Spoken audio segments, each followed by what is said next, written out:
Okay, thank you, everybody. This is the Town of Andover Board of Finance special meeting to discuss the budget, the budget. On the agenda tonight is primarily to review the school budget. I just want to make a couple of comments here, particularly for the members or the public who may be joining us, just in case you're not aware. The main role of the Board of Finance with respect to the school budget is just to review it. We do not make changes to it per the charter. It is the Board of Education's responsibility to review and adjust the budget as they see fit. And the budget that they pass will then be the budget that is presented to the town in the town meeting. So the Board of Finance does not actually make any changes to it, but it is something that we review and ask questions that are relevant to the budget. So hopefully some of you had the opportunity already to review some of the meetings and the presentations that the Board of Ed had and just informational sessions about the budget prior to now. But if not, we do have the superintendent with us, and she will go over the budget, and then we'll just have some general open discussion. Okay, so we'll go ahead and call the meeting to order. So, and recite the Pledge of Allegiance. I pledge allegiance to the flag of the United States of America and to the republic for which it stands, one nation, under God, indivisible, with liberty and justice for all. Okay, thank you. The next item is public speak. We give an opportunity to the public to share any of their comments or questions in advance. Eric, you want to go around? We have quite a few people on this, a few people here. Sure. First up on my screen, Jerry and Ann Cremay. Hi, everyone. I just want to say, of course, I'm here this evening to support the BOE budget for the 2025-2026 school year. However, I would like to tell you from my personal experience just today why I'm so supportive of the Andover Elementary School budget. I was asked to be one of the judges for the Invention Convention. Today, I, with other judges, spent over 2 hours visiting with the participating students. Most of them were fourth graders. I was astounded by the creative thinking of these students. They identified a problem in their world and then proceeded to invent a solution to the problem and create a prototype. And that was their invention, and with the prototype. They were truly incredible. You had to see it. Our students were friendly, and they were able to articulate the process and their entire thinking that went into this project. The other students from the other grades who came in to see the projects were kind and respectful. I couldn't be more impressed. I was extremely proud and of our Andover Elementary School. Our school is the crown jewel of this town. Our students are second to none. I thank all of our staff, our teachers, Principal Taylor Parker and Superintendent Val Bruno, for teaching and caring for all of our children each and every day. I am requesting that the Board of Finance, members of the community, along with the Board of Finance, support our BOE budget for the upcoming year. Thank you. Okay, Ann Cremay. I have nothing. I'm just listening. Okay, Jay Tuttle.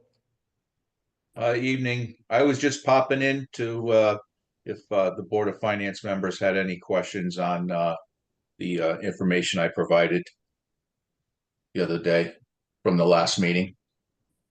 Okay. Thanks, Jay. Okay. Linda Fish. Oh, excuse me, all set. Okay, Celeste Willard. Hi, good evening, everyone. I'm just here in support of the BOE budget. Thank you for your time. Okay, and Caitlin McIntosh. Hi, I'm just here to support the Board of Ed budget that our board passed unanimously. Just we're asking for the town for their support as well, as we continue to support our school and the incredible, awesome things that they're doing. Thank you. Okay, Mark, that appears to be the members of the public. I see a Chris Saracali. That's the assistant finance officer. Sorry, okay. Got it. Okay, well, that being said, thank you everybody for your input. I guess the first thing I would do if Valerie, you've just a little bit of time here. Does anybody have any specific questions for Jay on the information, the spreadsheet that he sent that we could, I don't want to, tie up the discussion right now with that, but if anybody has any specific questions, then we could cut him loose if there aren't any more. Joanne? Yeah, I just wanted to thank Jay and thank you, Val, for letting him just go quickly in front of you. I wanted to thank you for all the details that you sent to us after the meeting last week. I know I had said in the meeting that I would follow up with some questions, but before I did that, you sent those spreadsheets that you keep with the extreme detail, so we were able to see line by line all of the information. So any of the questions that I had were kind of answered in the details that you sent. So thank you for that. That's my input. Thanks. Okay. Louise, you had your hand up too? Yeah, I actually am echoing the same thing that Joanne said. A lot of information there, Jay. You did a great job, and we thank you for that.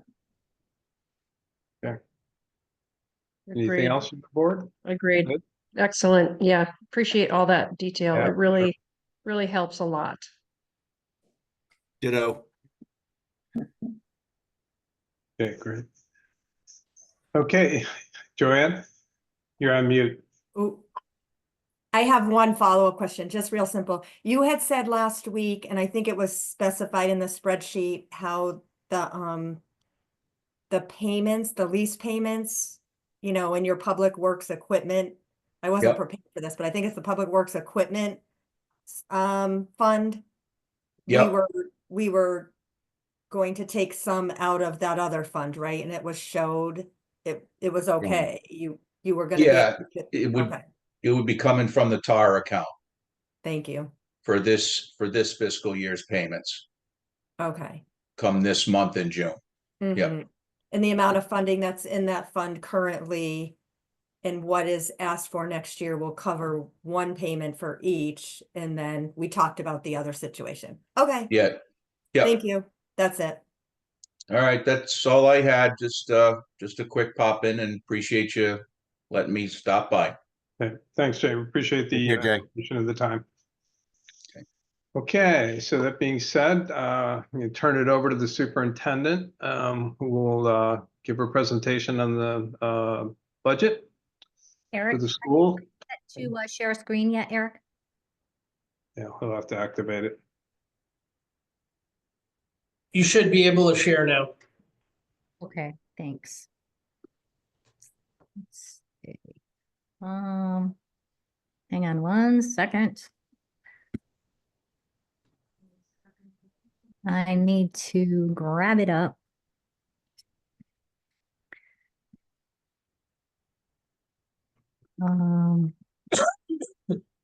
Let's see if it worked. Did it work? Looks good. Okay, so first, before we look at the actual numbers there, I'll do a quick, I won't do every slide, but I'll do a quick reminder of kind of along the way what we've presented myself to the board and then to seniors in town so that you kind of know the quick narrative there. This year, Valerie, I'm sorry, could you put it in full screen mode? Yeah, Just sure. I can see the slides coming have a lot more detail and small print. Oh, yeah. And my old eyes will not be able to read it. That's okay. Thank you. Okay. Oh, Thank you. Yep, no problem. So the big things this year that we really needed to consider, number one, first and foremost, is enrollment. So I'm going to show you a couple of slides on enrollment, and this is really what we've kind of, echoed meeting after meeting after meeting is, I've been here 5 years, and I'm very grateful that in the last 5 years, we've gone up by 70 kids. I'm sure that the whole town as a whole has seen that enrollment effect. I know we've mentioned this before, but we have houses selling like hotcakes.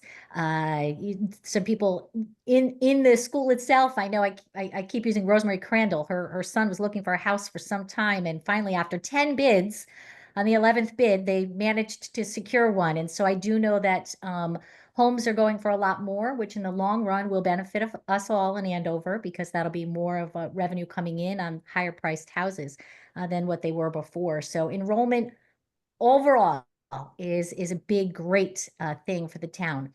This year, we also negotiated a teacher's contract and a non-cert contract, which it's a driver, but we will have 3 years now of knowing exactly what those costs will be and those increases, so that in the long run, again, is going to be a positive for us.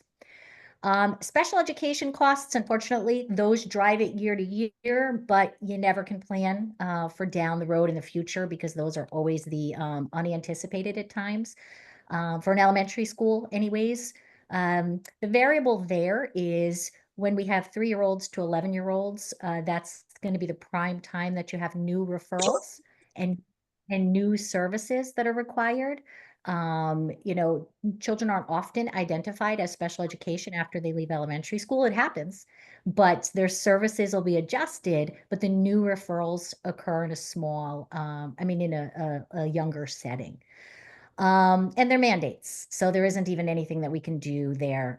They're mandated through the PPT process. Medical benefit increases. Again, I'm sure you saw that with the town side budget as well. We are in a consortium, as you guys know. And so every year we had hoped to keep this under control. And we've been pretty lucky in the past 5 years that I've been here. So this year we were looking at somewhere between 7 and 9%. And then the other adjustments that we make as a school is the other things that we know. Do we know people coming off the insurance? Do we know people coming on the insurance? We are going to welcome 5 Andover babies this year to our staff. So we do have to look then, were they on an individual medical insurance plan before, and now we know it'll be a family plan next year. So we do have to look at those things. And then tech and mandated changes to the curriculum.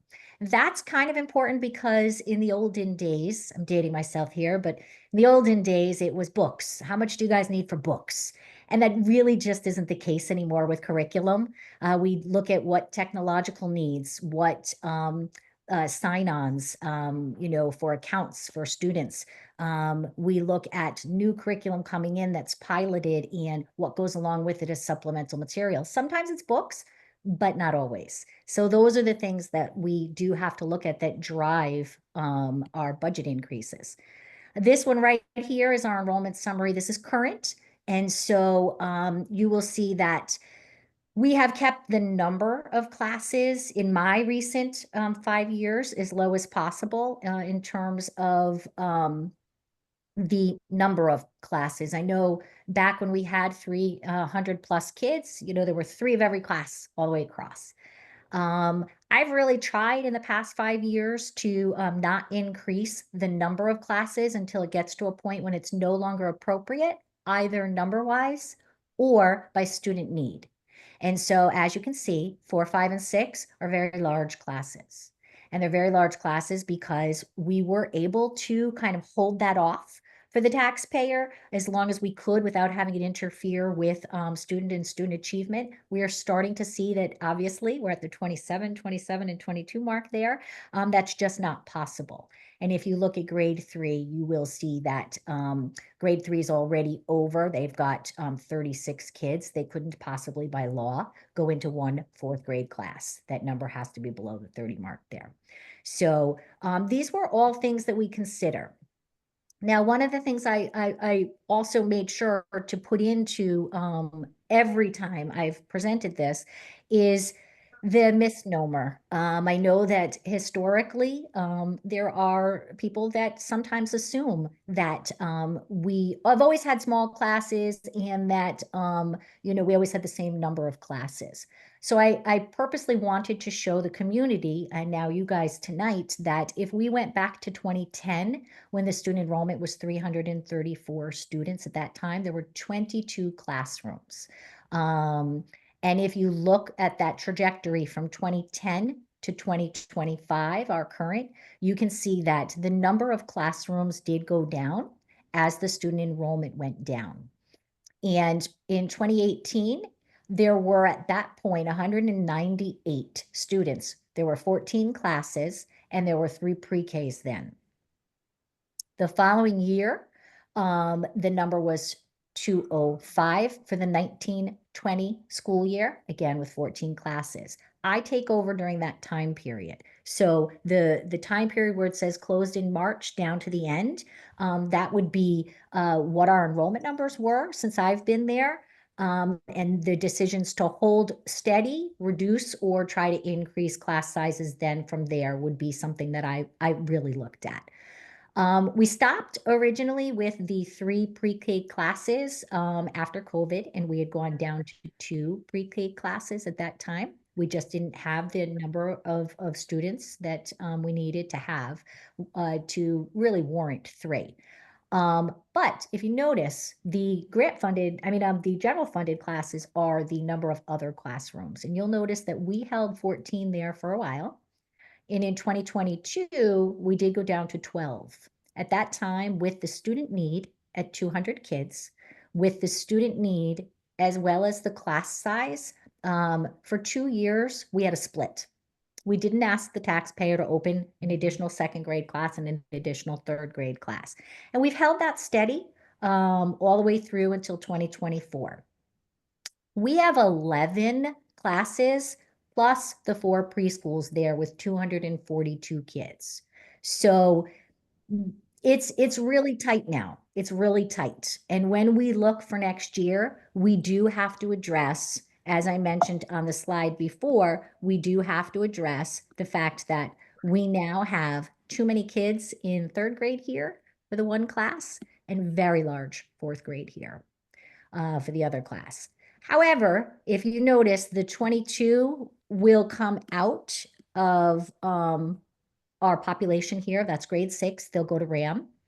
And we are not asking for a 2nd, 6th grade class this upcoming year. That would be the following year for a variety of reasons, adding 3 new teachers, adding 3 new classes to that upper grade. We do think if we have the right fit for the interventionists, for the special education teachers that we currently have, we can manage that 1 more year. So this is our current enrollment. These are the number of classes, and this is all online. I know you guys have seen, I'll go back to that one. The salaries for the teachers came in at fair and reasonable.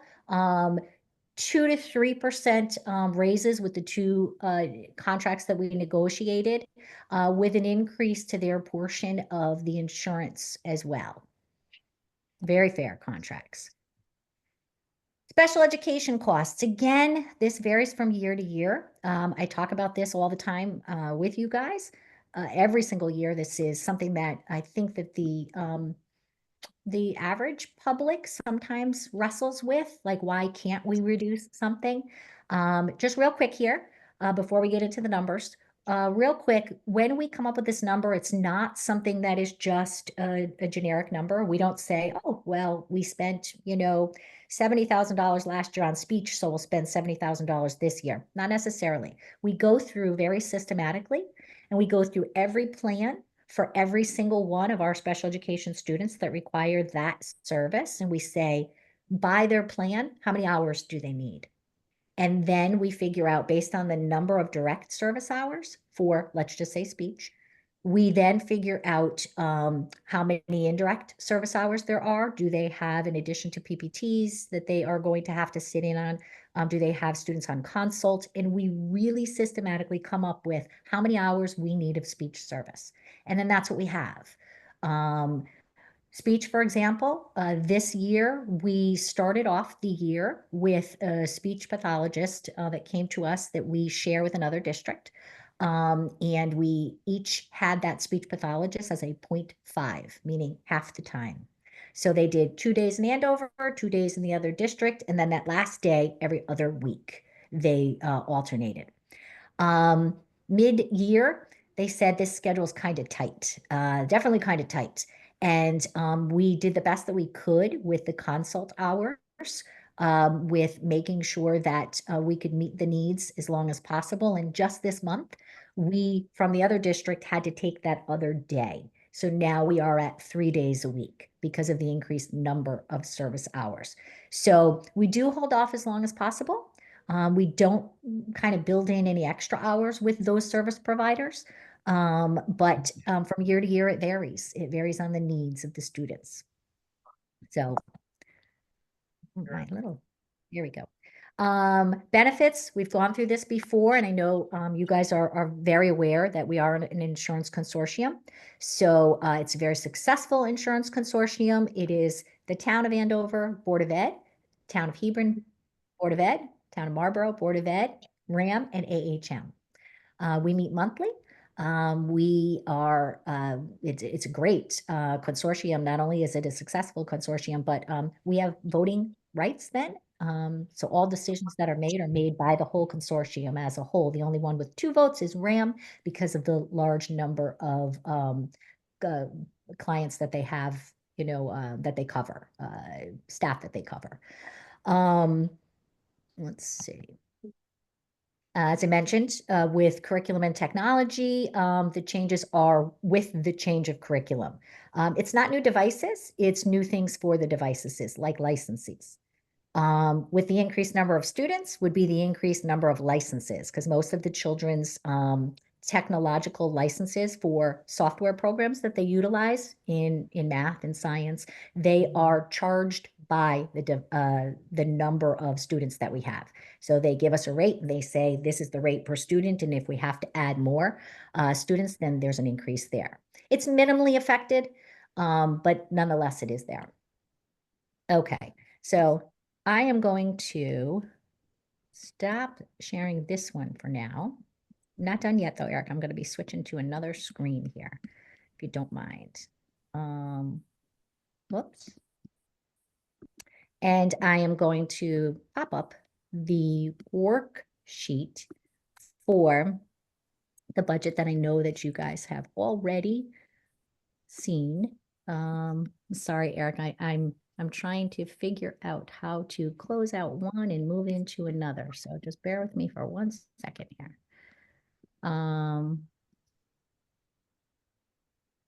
Do we know how to do this? Let's see. Okay. I think I got it now. All right, so now I can share that screen again. When I share that screen, we should now see. There we go. Thanks for being patient. And again, I will try to make this full screen.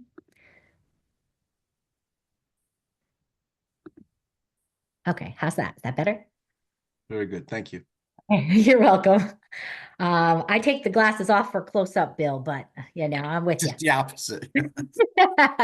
So, okay. So if you went through the budget, you will see lots of areas where we were able to keep things the same. And again, focusing on only those areas that we say are drivers would show the increases. So clearly you can see that this whole section here on the top, this whole section, I can't see you guys, so somebody will have to yell out if you have a question. This whole section on the top would be the section that is our salaries. And the increase here would be to the salary increases for our certified staff through the contract increases, but it would also be that new 3.1 FTEs that we are looking to add to accommodate the needs of the additional classrooms. So, and wait, Valerie, can we ask questions as you go through this line by line? Are you guys all okay with that, Mark and everybody?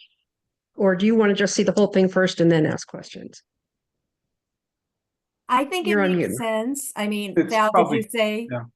Yeah, did you say we could ask questions as we go? absolutely. Or Sure. should we wait until what would you prefer? I don't It's care. probably better to do it now, especially if she's accessing multiple files. It might be Yes. tricky to go back. And so it Yeah. probably makes sense, just, I think as Yeah. long as we're not hitting, 500 questions. But I mean, even if we do, if there are questions, we can ask them. But, yeah. Okay. Can So go ahead, Liz. so Yeah, one, yeah. so the first line, the teacher salaries, Yes. what on that line, what is included in that line? So like currently there's 11 teachers in the current budget and you're hoping Well, for no, 13. there's 11 classrooms, but Oh. Liz, there's 11 classrooms, but in the teachers union, is everybody else. You have to remember, we have a gym teacher, we have an art teacher, we have music teacher. It's everybody who's in the teacher's contract. Library. Yeah, well, no, library has one separate line. So I was just going to say, Bill, unless you see it as a separate line. So you see special ed teachers have their own line there. And that's more for bookkeeping purposes because we have state reports that we have to fill out where we have to examine our sped costs. Speech is a separate line. I don't know why. It works to our advantage now, but I think that was done years ago because it's my estimation that the speech teacher wasn't always a union contracted position. It was probably at one time that it went back and forth. Maybe it was in the union and then maybe it was a contracted position. The library salary and then instructional tech salary, these are just it's all part of the teachers union there and on those top 5 lines.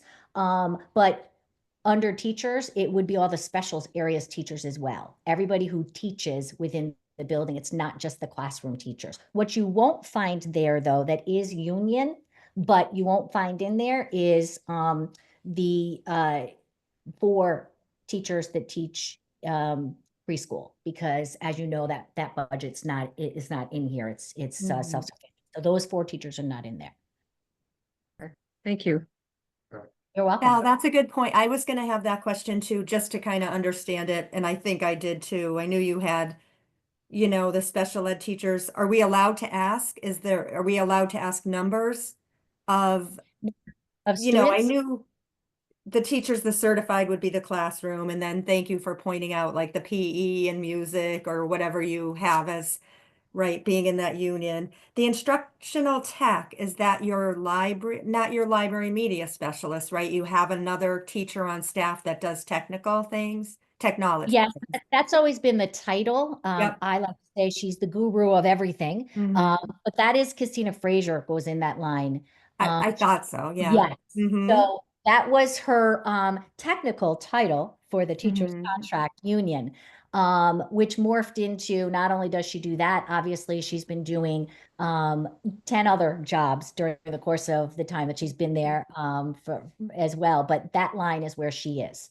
Now, remember, to your point, Joanne, and to Liz, that because this is the budget for next year that we've, proposed and then the board's voted on, under that teachers recommended, the 1.5 there, that would include the 2 new classrooms that we're looking at.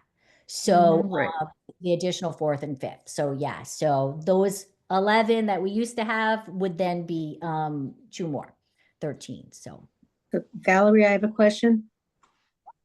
It's Louise. Special ed teachers, how many are included in that? Just curious. So that one includes 2 full-time special ed teachers that we have downstairs. So that's 2 full-time ones. And then we do have teacher support from one. Sorry if the dog barks, I apologize. So yeah, so that would be like 2.5 staff members. Okay, thank you. So under instructional assistance sped and then the substitute teacher regular, substitute teacher special, I will tell you that these lines have been on the next ones, they've been a little skewed in the past year because we've had a difficult time permanently filling a couple of special education, a couple of para-educator positions. And so for part of the year, and that's why you see 27,000 in there for the teachers. And then under special ed teachers, you see 2. And then the next line, you see 3,000 in there for sub IAs. And people keep saying to me, well, what's the difference? Where does this go? It's a little bit skewed because sometimes we are short temporarily. I'll give you, without revealing too much about a specific student, if a student moves in, let's say, and It is known that they require some assistance, but we haven't gone through the whole process of assigning, let's say, a paraprofessional to them. That could fall under a sub IA for that particular moment in time until there's a permanent one, and then they would move to a different line. So if there's any questions on those, I'm slightly vaguer on those because I don't want to identify a student, but those numbers right there, substitute teacher regular, and then substitute teacher special ed, it doesn't necessarily mean that I would like you, I think I'm saying I'd like you to look at the 29,000 as a whole there. Instead of saying, why is $2,000 allotted solely to a special education teacher and not to somebody else? Those two lines right there combined for 29 are substitute teachers for the teachers union. Okay. If we look further down, you'll notice that most of it's exactly the same. There really aren't any major changes on the rest of this page. We did mention that there is certainly going to be a change with some of their benefits, not substantial changes on this particular page. You'll notice the negative 75% there with custodial. Again, it's not that large of a number, but I would like to point out, kind of to give a little kudos, our custodians work really hard. And they have made sure that, especially in the summer, that they do a better time with planning who's on vacation when, so that they can work out the whole summer schedule. And in the past 2 years, they've been very good at preserving that line. And so I give kudos to them on that. We were just making the schedule this week as to who's here, which weeks in the summer that we know of already, so that they can make sure that there is always a custodian there. So I just wanted to take a second to give them kudos on that one. Okay. Val, just a And the- quick question. Sorry to interrupt, but the pension line, who does that So- include? Which employees does that include? So the pension line that's in there, if Terry were on here, she would tell you exactly which ones. We don't pay pension to teachers. I didn't think Teachers pay- so. They Yeah, pay their own TRB, Yeah, so I'm glad you brought right. that up. yeah. We do, just like the town side, we do pay the MRF, the MERS. Murph, yeah. Yes, that would be the only pensions that are paid on our side. And Is mainly to administrators, is that? no. Like I'm in teachers retirement. Okay, so okay, is thank you for that. Taylor. Yeah. It is to anybody that is not in the education teaching union or in the admin union. So it would be paraprofessionals, Okay. anybody in the non-cert union, the nurses in that union, paraprofessionals are in that union, the custodians are in that union, the Rosemary's in that union. Diane's not, Rosemary is, but yeah, that it's Right. No, that makes sense. I know that some districts do have, retirement benefits for the instructional assistants or paraprofessionals, some don't. And yep, so thank you. so And that's a good point. I didn't look up in the contract to see. So thank you for telling me what that one was. Just curious. And it's the same thing, Joanne, as the town side. So, Right. whatever percentage is paid, it's Wow. paid universally. So you they know. are part of MRF, the parent that, Yes. Yes. and I won't go on it's a huge thing. I mean, I know some districts have defined contribution, and we've had our other Board of Finance discussions about MRF and not the time or place for it here, but no, that makes a difference. That's why that's a high number, because Yes. MRF is a high percentage. And that's been in their contracts since. Right, right. And to your point, Joanne, not every district does have it. My other district does not. But it is here, and so yeah, it's been here for quite some time. Okay, thank you. Okay, so then on the second page, which my pages that are in front of me, oh, there we go. Okay. On the second page, you'll see again, almost everything there, starting from the retirement on down. You will see that we don't have significant increases with the exception of the benefits. And you'll see here it's 8.75 over the benefits line that we currently have. That is because although we're looking for an 8% increase in the premiums, we would have to have adjusted this for the new positions and any other changes that we know were occurring along the way. As I said, if we know already that someone's going to have a family plan who didn't before. Sometimes it works to our advantage that lots of people's kids came off when they turned like 26. Not the case this year because we're very lucky that we do have a younger staff. And so that's where that number comes from. You'll notice as you go a little bit further down, and I'm going to try to make sure that I'm not skipping any sections here. There's a couple of changes, minor changes. I don't want anyone to think we are pulling services. When you get down to psych services, you'll see that there's a small decrease right here. That doesn't mean we're reducing psych services. But you'll notice that our actual expenditures here were so low because of the general fund, because that had been part of a grant. And so for 2 years, the majority of what we were paying for the psychologist had been coming out of a grant. So that's the difference there. It went from grant funded in part to not grant funded from the 24 actuals to the 25 adopted. Let's see. And if you look down, there is an increase. I don't want to miss it on here because you're looking at the non-highlighted version, because when I showed you a highlighted version, it just didn't pose well to be looking at something highlighted in yellow. Let's see. Again, technical services, we see some increases too. Again, it's not the purchase of new devices. It is either something that is curriculum related, or it's because we just have a new number of students. We are not upgrading. I'm not buying all new computers or anything like that. The only time that we do purchase new ones is if we don't have enough. I know this year there was a purchase of about 5 new Chromebooks because we were short in supply. But other than that, it's not a purchase of new Chromebooks. Hey, can I ask a question? Where is it? Where did it go? Oh, on lunch program. No. Where did it go? Right here. 20,000 lunch program. Yeah, what is that? Okay, so because it's extremely expensive for a small district to have a full program on its own, we are one of those districts, and we have for a long time, that we fall under the umbrella of another district. Basically, we share a food service program with Coventry. And so the employees, that's what I was wondering. The employees that work in our kitchen are in our union. They're our employees.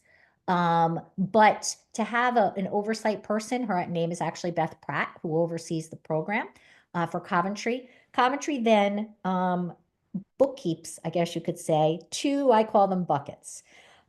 So Beth oversees basically 2 kitchens. She oversees Coventry's and then ours, bookkeeping wise. They do the paperwork for the federal government. They do the state paperwork. They take care of all of that for us. And they do our, revenue in and revenue out, expenditures. It's not revenue, expenditures out, and they keep our bucket. And so they charge to us at the end of the quarter, the end of the year. They will charge to us what our expenses are that we couldn't cover with what was in that bucket. Now, I'll go back just real quick here. The reason why it said actual expenditures for 24, $33. Yes. So just in case that I'm question. getting out. I know. So what happened was during COVID and after COVID, for quite a period of time, the government had been doing very high reimbursements. So where a free and reduced lunch reimbursement might have been $3 for lunch and $1.10 for breakfast, the reimbursements that they were reimbursing to districts were much higher. And so we're very lucky. Coventry's a great partner for us to have. As they were reimbursing, they were actually putting into our bucket all those additional revenue sources. Instead of saying, well, we have oversight, so we're just going to keep it for ourselves, which a lot of other places would have done. And so what happened was for almost 2 years there, for the 23 to the 24 year, what happened was we wound up with surplus funding in there.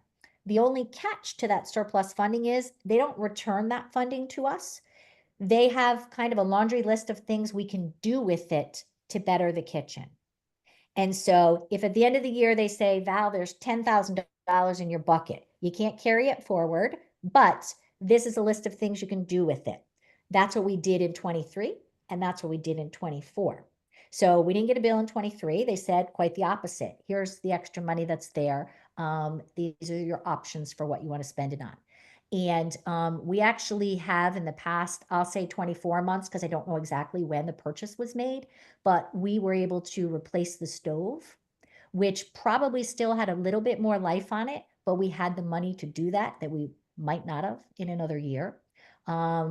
And they were able to replace 2 other appliances during that time period. So we have a beautiful kitchen. We got a dishwasher because we knew that the law was going to change and that no longer were we going to be able to use the foam, serving plates for the kids, the trays. We were going to have to switch to the washable ones. And of course, with only one person full-time in the kitchen and one part-time one, we knew that was going to be a difficulty. So we purchased the dishwasher. So we've been very lucky with them.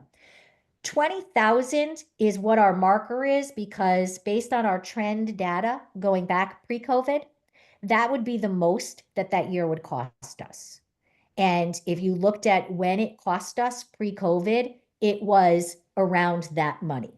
So the 20 is in there because we don't know what's going to happen this year in terms of revenue. We don't know how many kids are going to buy lunch and how many kids are not this year and how much we're going to have left in the end.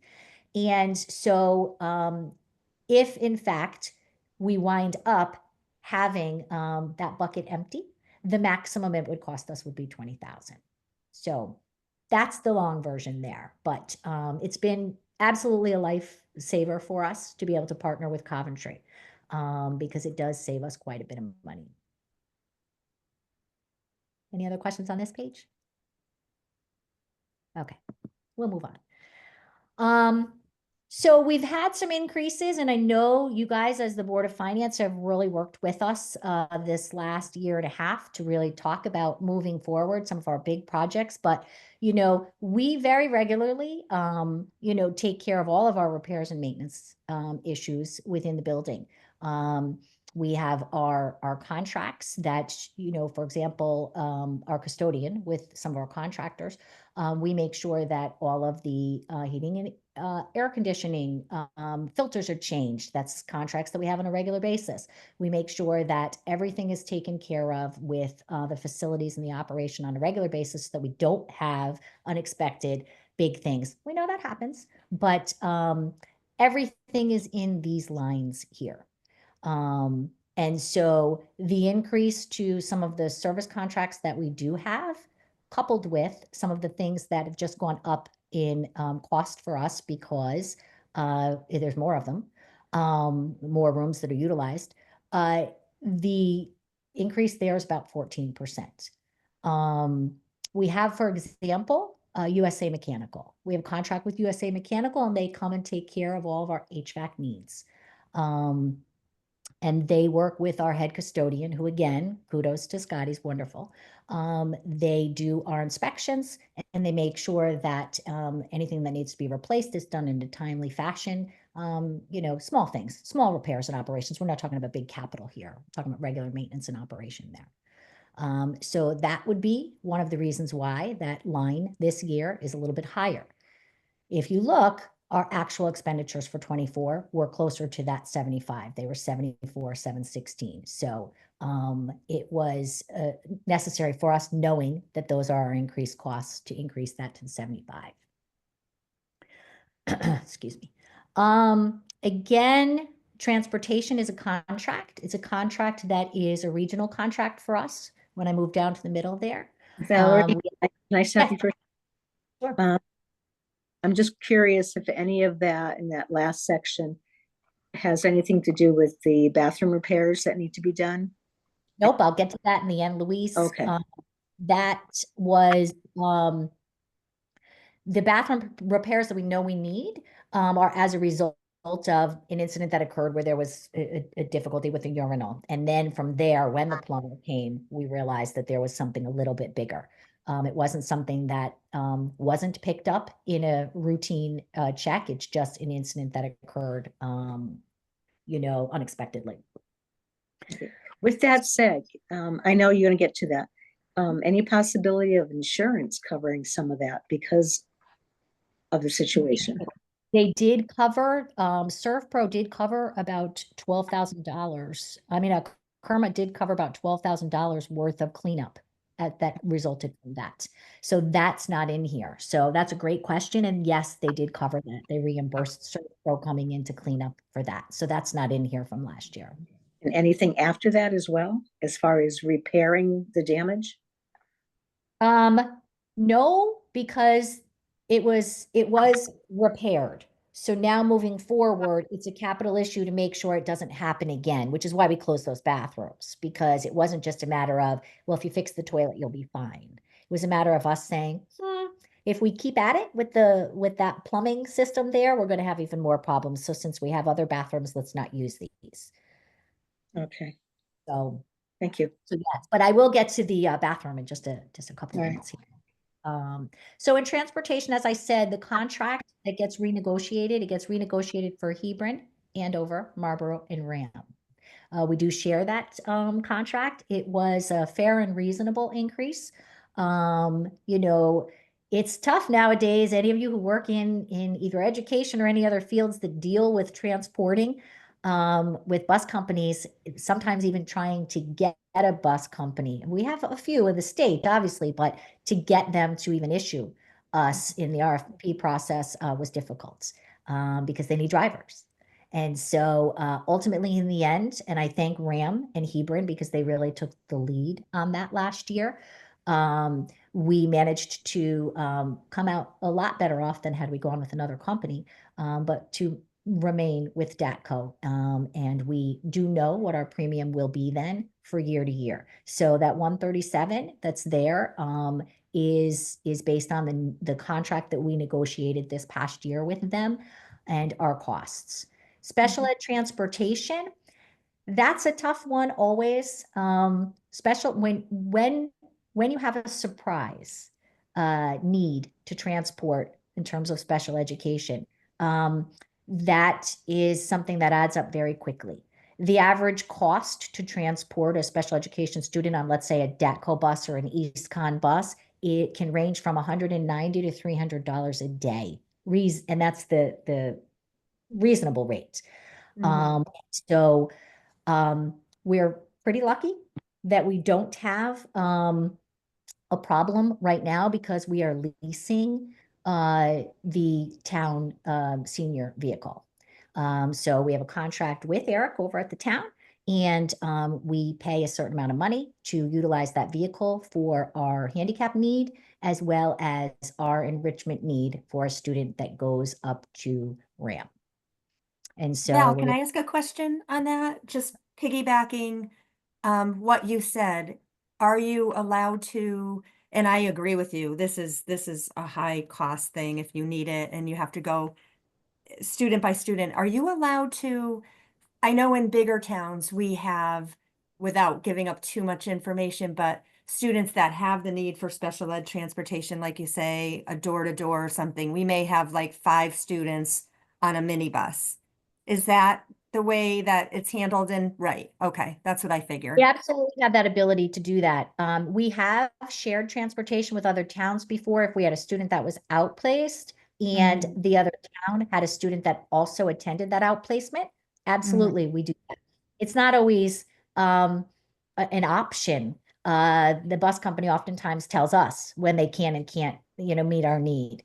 And so are like you, and I apologize for interrupting. So are you talking about above and beyond just the regular transport to and from school, like you said, for the enrichment or addition? Well, so again, we'll talk in the hypothetical, Joanne, you know Right, why. of course.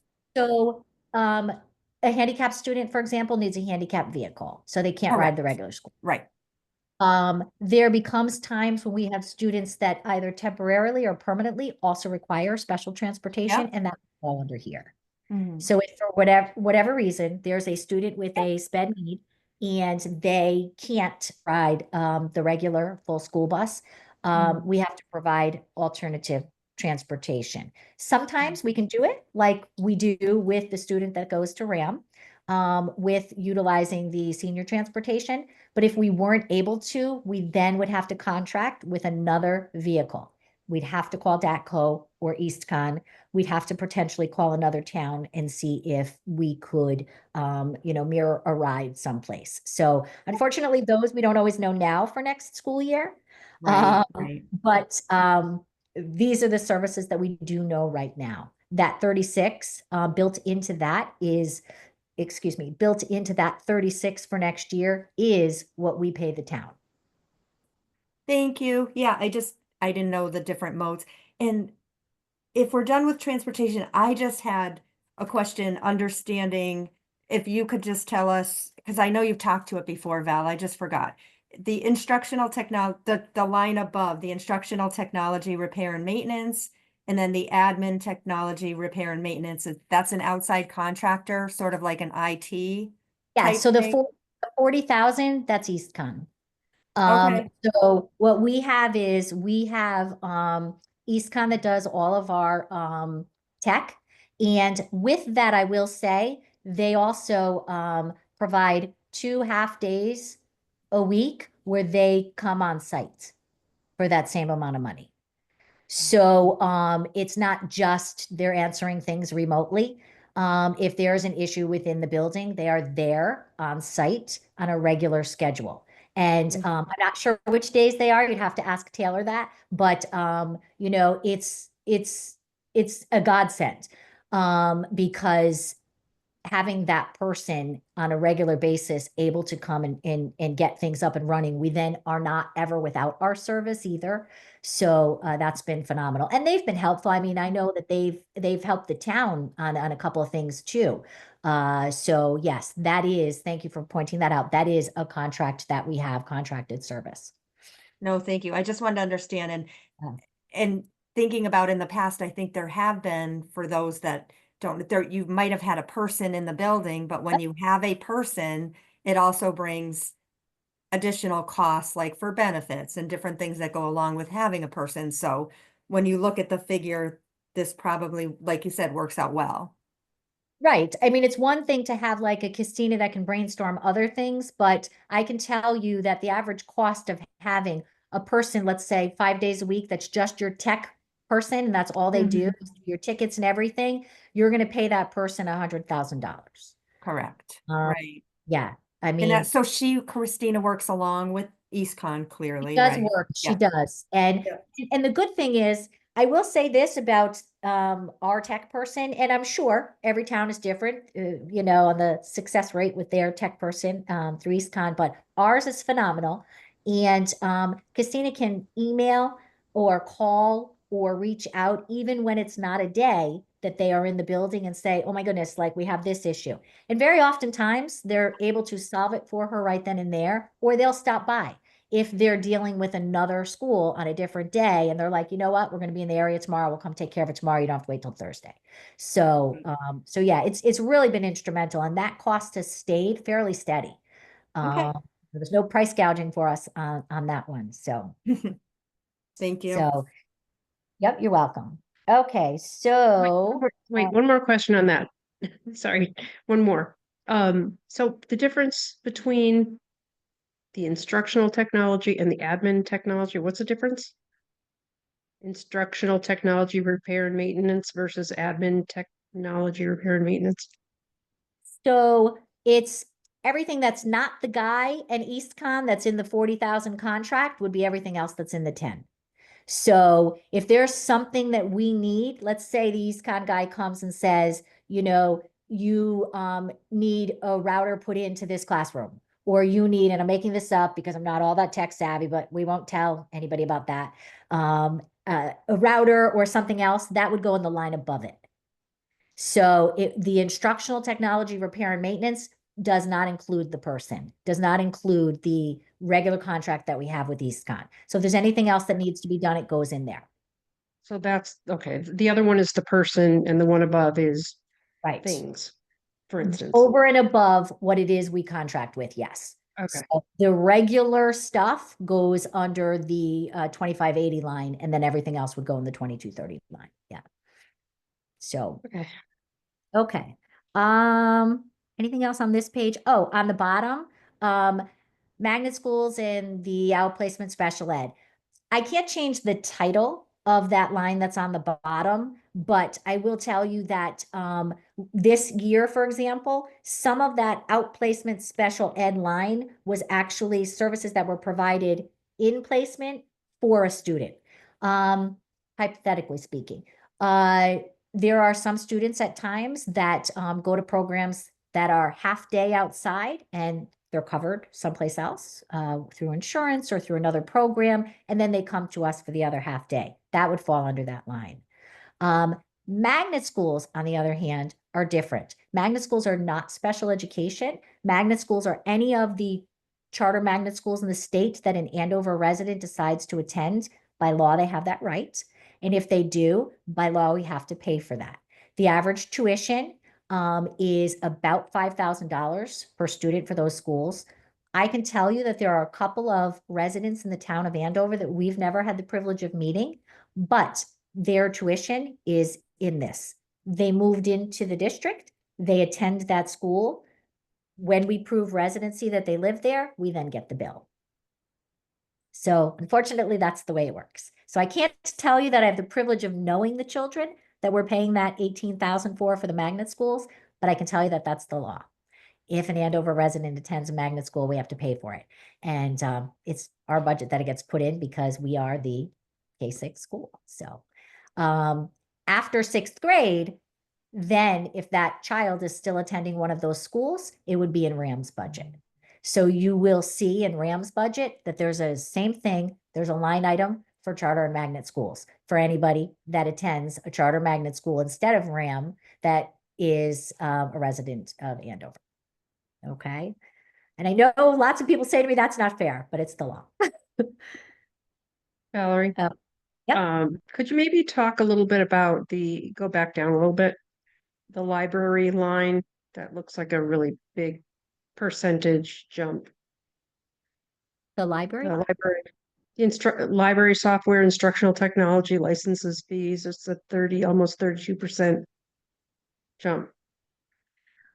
Well, if you look, it is less than $1,000 from our actual 24 expenditures. So I'm looking at current year, so.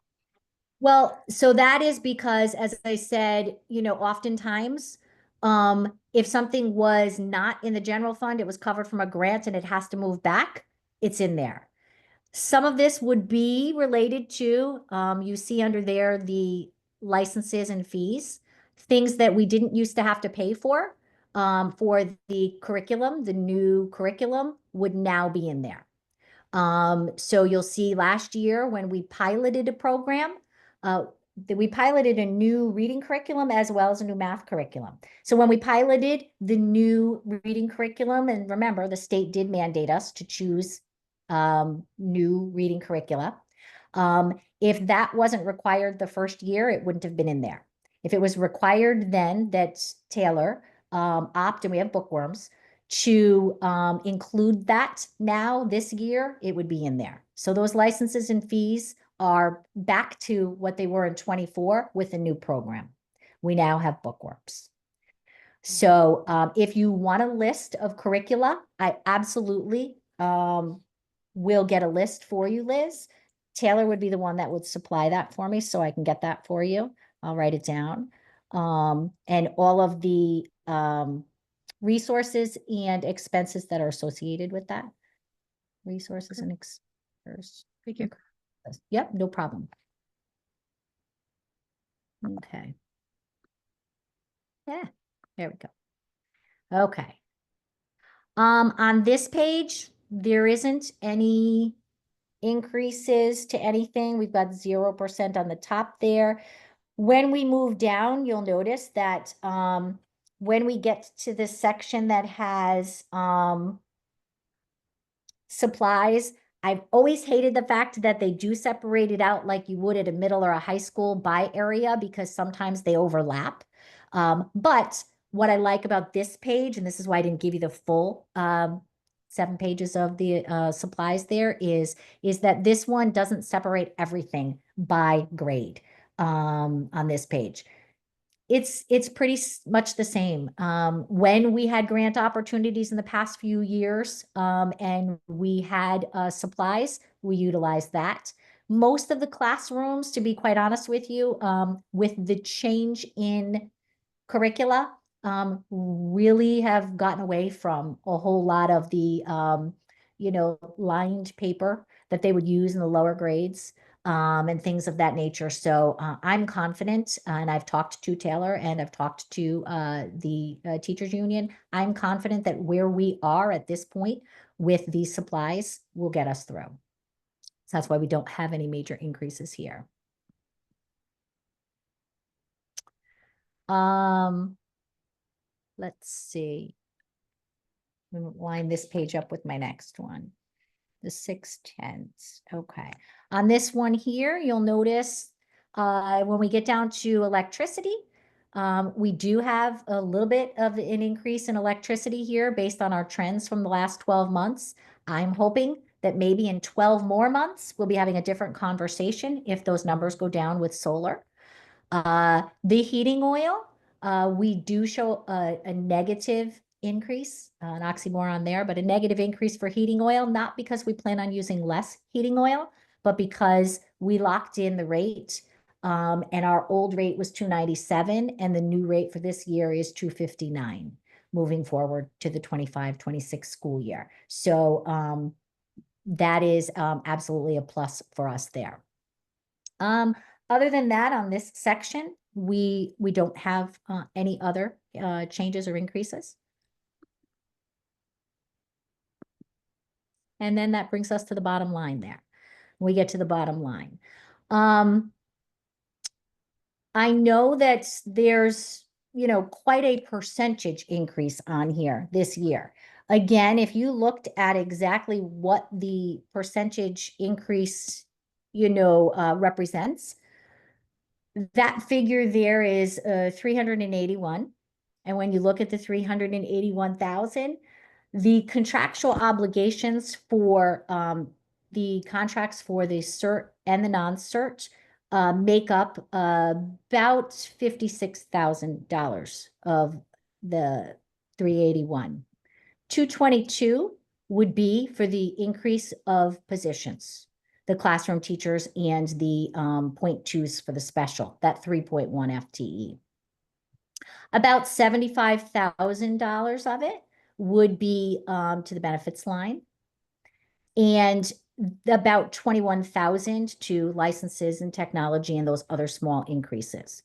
So in the end, sure, it seems like a pretty difficult number because we're doing everything in 1 year that probably should have been done over the course of a couple of years, but we put it off because we held those classes bigger.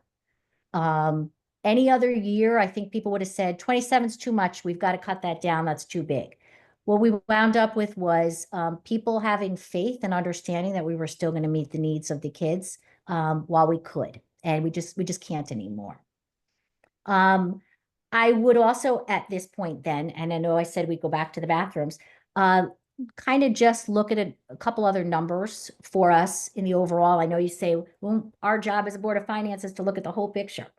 I do know that this year, educationally speaking, we will wind up with, and we're lucky for this, we will wind up with, I don't want to use the word refund, but a surplus back to the town from RAM of 100,000 because our levy is low. And that was their surplus. I do know that in looking at their budget, we'll be lucky enough that we will wind up saving 34,000 there on educational dollars. So when we're looking at what this, unfortunately, whole big picture looks like, I know that will play a factor for the townspeople when they're looking at a 381 increase to be able to say, well, we do have $134,000 that we will save with RAM. I do also know that on the town side, last year and then going into this year, they are recommending another 100,000 into the AES capital account. But I can tell you that this year, we don't need to put that in there. We don't need to put that in there. And respectfully, I know this is your job to do the town budget, but we could take that out. We could take that out because the audit is almost finalized now. And as the audit's finalized, I did meet with the auditor last week on the school side. And the conversation that I initiated with Robert almost 2 years ago now, Robert, if you can believe it, almost 2 years has passed since we had the original conversation where as he was getting his child ready to march in the Memorial Day parade, I said, listen, I'd love to have a conversation with the Board of Finance because I happen to know with the grants that we have, with some changes that are coming over the next couple of years, you know, we're going to have surplus money. And I would love to be able to work on putting that aside for some of the future capital projects. And thankfully, Robert was listening and said, I think that's a good idea. Let's talk about this. And he came to you guys. And then I know he worked with you guys and with Shannon and then our other board members and Celeste and now Caitlin to really work on getting that account going. I am very grateful that you guys were able to get that account going. Last year we didn't have as much, but that's because a fair number of the grants, well, it's actually 2 years ago because remember they just finished the audit for last year. But I know that we had some grants that ran 2 years. So the surplus we had year one was a little bit less, but the surplus then year two was higher. And I can tell you that we did finish the audit and Robert, as I expected almost 2 years ago, the surplus that we are going to be after our board meeting, you know, Caitlin will have a letter put together, but asking for you guys to put in there is going to be about 358,000. And so thankfully, whew, I don't have to sweat it out. Everything worked out exactly, Robert, as we thought it was going to work out. And so I wish that I could say, well, let's just use that 358 to offset the 381 we need, but I know it doesn't work that way. That's just not how we get to legally do that. But the 358 that winds up going in that account, Louise, to your point, is the reason why we don't have to come to you guys this year and say, in addition to needing staff, we're going to need more money for capital because we're going to be able to kind of help fund that for the town with that surplus. And so I know you guys will appreciate that. I know the taxpayer will appreciate that. And then Ram's money should offset the town side budget. So I think actually, even though these numbers look really large, I think when all said and done, and you guys have to do the job of looking at, you know, extra revenue and surpluses versus what we're asking for, I think we're going to be okay. And everything will work out. And if the taxpayer is able to see that, they'll see that, you know, this was a couple of years project on part of all three of the financial entities, the budgets, but I think it'll work out. I think the bathrooms, the elevator, and the driveway were what I know our last year's chair, who's on here now, Celeste, she really was able to let you guys know when you asked at that tri-board meeting, what is it you need? I know she was clear. She said, we need the bathrooms, we need the elevator, and we need the driveway. And we know that that account only has 212 in it right now, but there will be 358 going into there. And so I do believe that it's not necessary for us this year to worry about asking for more when we have that surplus there, more for capital. What we really need is to focus on increasing the staff that we have to match up with our increased enrollment. And if we can do that this year, I think we're going to be in a great shape. So I have appreciated, I mean, I know I just called out Robert and Joanne there for working with us, but I mean the whole board as a whole, because you all voted on that for us.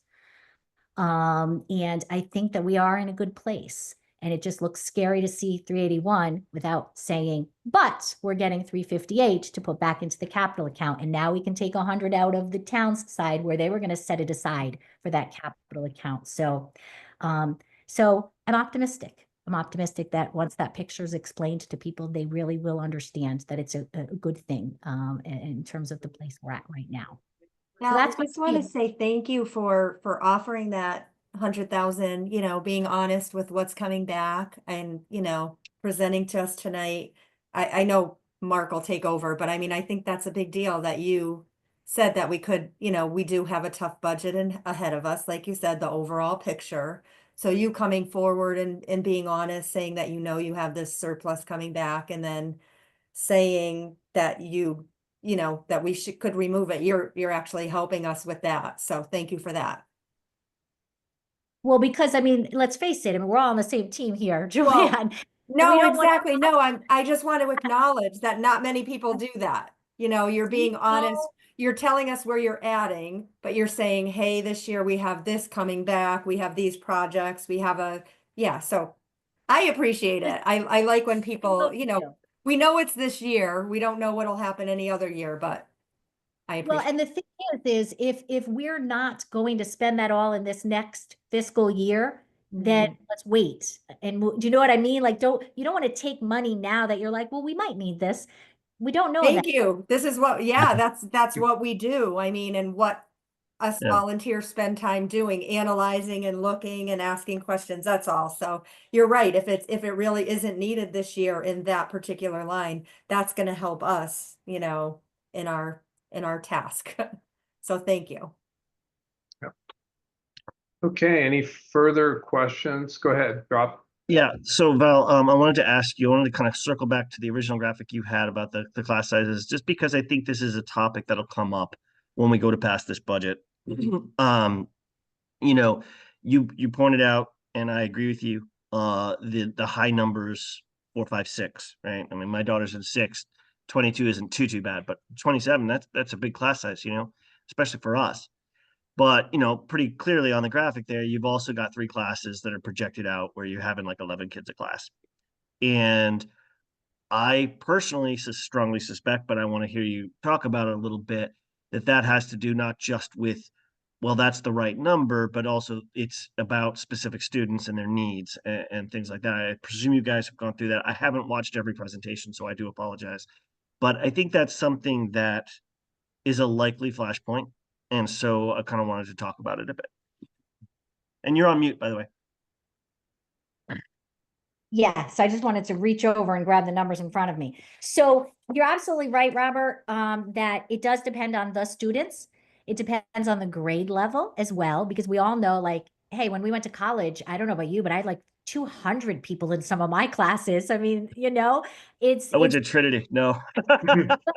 I went to Southern for a while. So, so it depends. It really does. And I do hope that the general public here in the town of Andover, has recognized in the 5 years I've been here, I am not that person that's pushed to keep 8, 9, 10 kids in a class.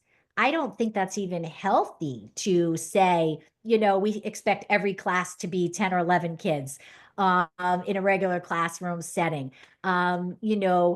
It's what's right for those kids. And if you guys remember, some of you were on the board, but you were all, living in town. One of the things that I had pushed post-COVID and thankfully got support was, if you remember at that time, we did 3 first grades.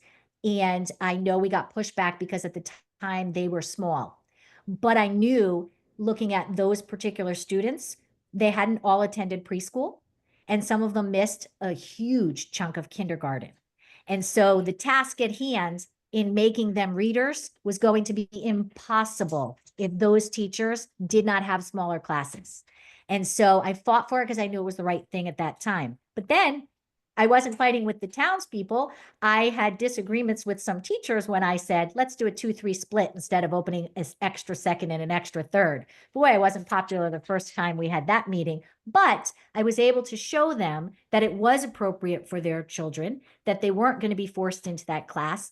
And as we moved along, and I believe actually Celeste's daughter was in that class, but I believe as we moved along, people realized, okay, that was the right thing to do at the time. And we didn't put a burden on opening a class for the sake of opening a class just because of the numbers. You're absolutely right, Robert. I could very easily have said, well, we also need the extra 6th grade class next year because that number is going to be high as well. But I do know the needs of those students, and we do know the expertise of the staff, and we can prolong that one more year. So I didn't want to ask for it just simply because that number next year is going to be high. I do know that there are, for math, for example, there are students from that class that already go to small group with another faculty member. So for me to say, well, technically there's 27 kids in there, sure, there are going to be 27 kids in that room next year, but not for every academic. So it is able to be done for one more year. So, and yes, you're right. We take into consideration the needs of the regular education students, the needs of the special education students, what other resources we have available in assisting those students who need interventions and things. And so, yep, next year you can probably expect a 6th grade request, but not this year. So just to get back to it, so it's like first, second, third, if memory serves from your chart, are the classes where you get the real small class sizes, as opposed to, and there's a dramatic difference, right, between the two.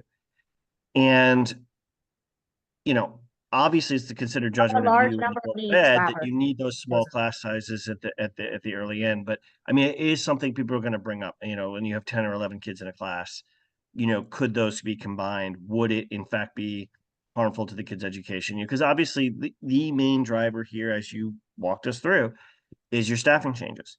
That is the big difference. Everything pretty much flows from that. The salaries, the benefits, the whole nine. So, I guess if somebody were to say like, well, couldn't 3rd grade be one class, or next year, couldn't 2nd grade be one class? The counter argument to that is, that there's just too much need in that student group that you just don't feel comfortable doing that. Well, so if we go backwards on the enrollment chart there, so right now, if we have 2 3rd grade classes currently, okay, there's 36 kids in that by law, I can't make one class. Oh, no, I'm not talking about that one. I'm talking about. I know. Yeah. So if I go before that, if I go to grade 2, there are 24 kids. There's absolutely 12, yeah. Right. There's absolutely no way with those 24 kids that those 24 kids could even be in one classroom with the needs. There just isn't. That would be an impossibility. If you looked at 1st grade, again, with the 21 students that are 21. in that 1st grade, impossibility. And in kindergarten. And it's impossible. And just to be clear, this isn't, I'm not trying to be hostile or anything. I'm just trying to dig into it. When you have 21 kids, there's a lot of people who are going to be like, well, that's not that crazy number. So is it really just that there's a lot of services for that group that they need like a lot of, there's a fair bit of additional work? I can't give you certain information on the kids. I'm not asking for a detailed, on a particular student, that'd be a violation, but, I can tell you that I would need to, increase significantly the number of paraprofessionals that I have currently in our building if those class sizes got bigger. So it's it'd be like one step forward, one step back kind of a situation where you'd have to staff up anyway. Because as you guys know too, because I think Joanne mentioned it when she asked about the retirement, many years ago, I know that one of the strategies that not necessarily Andover, but certain school districts utilized was when a class size got big, they threw a paraprofessional in there. And a paraprofessional, we know that the rate of pay at that time, was somewhere, let's say around $20,000. And they said, oh, it's much cheaper. Well. However, as Joanne pointed out, we have to pay MRF on that particular individual. Not that they don't deserve it, they do. So I don't want anybody to get mad at me there. But now when you're looking at the overall cost of adding that non-certified teacher, you have to consider $25,000 plus the contribution to the pension. And if it is a young person who may have a family, for insurance benefits, the average cost to the district of insuring a family is $30,000. So you could potentially be looking at the exact same cost as a brand new teacher. So a lot of districts realized that years ago and went, wait a minute, what are we doing here? Because then you also had someone that wasn't a certified teacher. So that practice, I think in general, and I don't just mean to, our little corner of the state here, that practice by most districts doesn't really occur anymore. You don't see regular education paraprofessionals being put into a room just because the class size is large. So instead, most of your paraprofessionals now are hired solely for special education purposes. But Yeah. they're specifically there for particular students with particular needs. And sometimes we are able to, with students that require need, let's say half the day instead of a full day, paraprofessional would be assigned to multiple children. And I will tell you that we have more than 50% of the paras in our building that work with multiple children. So we Right. do not have a lot of like what they used to call one-to-one paras. We just don't. So they are. Yeah, so I'm sorry. I probably phrased that badly. What I meant was you don't have a para that's just kind of there because there's X number of kids in a classroom. They're there for specific No. students. It may be 2 or 3, but it's for specific needs. And when I say 2 or 3, it's written into a document. So we don't have any paras that work with students simply because the teacher says I need help here. That we don't have any of that. There's a development plan stuff. Yeah. Okay. They're all in either a 504 plan or an IEP for sure. For sure. Okay. Which is So, not but- something you get to hand wave away. No, but I will tell you, I was a special ed director before. And I can tell you, in my other district, for example, they actually a couple years ago would have said, wow, she cuts a lot of paras, because Robert, I am not a believer that adding extra adults in a room just for the sake of the numbers of kids does anybody any good. So, I will put them in the room if they're needed, just like I will make the class size smaller if it's needed. If it's not, then the class size stays larger. So, I'm pretty frugal when it comes to that stuff. We have great teachers too, which helps. So, not every teacher would have been able to do what the teachers did this year in 4th and 5th and 6th grade with those large class sizes, and they've managed very well. They are very skilled teachers. Well, that was basically, I just wanted to touch on that just because I see that as a looming issue, when we go to public hearing and what have you. Well, Yeah, thank I you. think it's a That those fairly early obvious classes, question. I they're think small, it's good to ask and it. it's a thing. Yep, So, yep. And my answer would always be, if we could make one class like I have over the past 5 years, I absolutely would, Robert, without a problem. I don't have a problem with that. okay. Thank you. Anybody have any further questions for Valerie?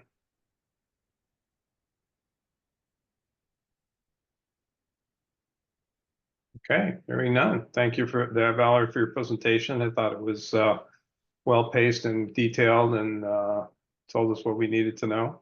Of course, there'll always be more questions eventually.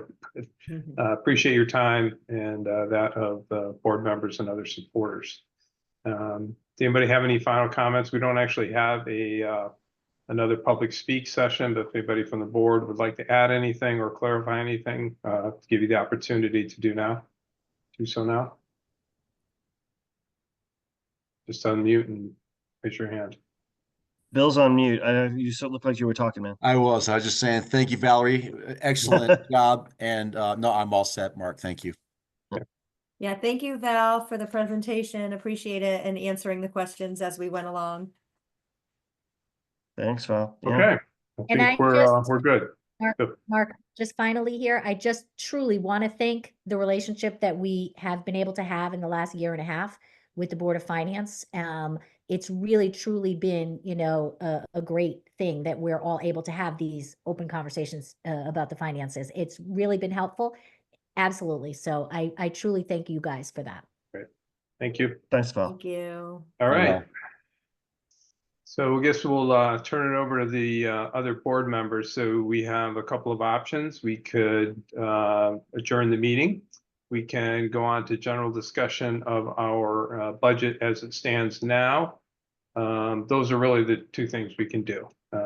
We can't go on to anything that's not budget related, because as a special meeting, it needs to be part of the agenda, posted ahead of time. Yeah, Rob? My only thought, the thing that I think we might want to consider doing tonight is to talk about that capital fund thing that Val brought up. I think it makes total sense to zero that out in the light of 358 coming in. I think that this makes a lot of sense and helps relieve some of the pressure on this budget. But, I don't know if people want to mull that some more and kick it to the next meeting or something. I would be comfortable talking about that and voting on that tonight, but up to you guys. No, we certainly can. It's part of the budget relevance. So we certainly talk about it. Now is not a bad time to do Does it. anybody feel like it's a bad idea? I guess is my question. I'll just.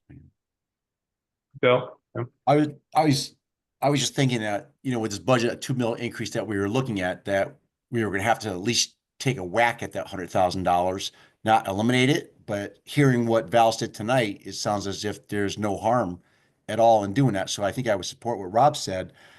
It's gonna be a tough budget to pass this year, and that's a gift. So. Yeah. Yeah, we I we agree. Oh, really I are don't know if appreciative. a gift is Yeah. the right word, but yeah, I'll take Mhm. it. We've I mean, got I like the idea of putting the Go money ahead. away too, because, some big ticket items coming up there, but like she said, the $358,000 that's coming back is coming back. So it's gonna be a tough year, and I think we have to take Yeah. advantage of that. So. Mark, can I share my screen real Yep, quick? go right ahead. Can we hear from the other board members first too, Mark, just before Eric, does his Yeah, part you in mean it? the other Board of Finance members? Anybody have anything else they want to add? Yeah, I was just gonna say, I know that you had to, I had a question for Eric that I'll save for the end, but I know he's probably gonna show us some projections with that or something, but I just wanted all of us to have our input. But I really appreciate that she brought it forward, because a lot of different people might not, different departments, they always want to get their money. So I said it out loud to her, so I really appreciate it. And she did make point of, just so that the board knows, I jotted down these, the RAM budget was 1,383,719 over last year. That's what their budget was over. So like Val had told us, they are keeping 25,000. They're returning, to the towns, the money. So it is a win that we'll get a little bit back there as well. So taking out this AES capital fund because they have their surplus coming back is a good idea, in my opinion, too. Can And I know just be, Eric's gonna present to us, but I just wanted to make sure that we had our board members say something first, if we could. I have thoughts, but I know I'm gonna be the fly in the ointment. My feeling is I wanted more detail. I wanted more detail from the board to really see breakdowns in the budget. Like, for instance, the AES custom detail report would have been nice. We didn't really get to see that. And I know that the board voted for a capital fund, which I think is important because there's stuff that comes up and it has to be done. But I don't think we agreed that all the surplus would always go to that fund.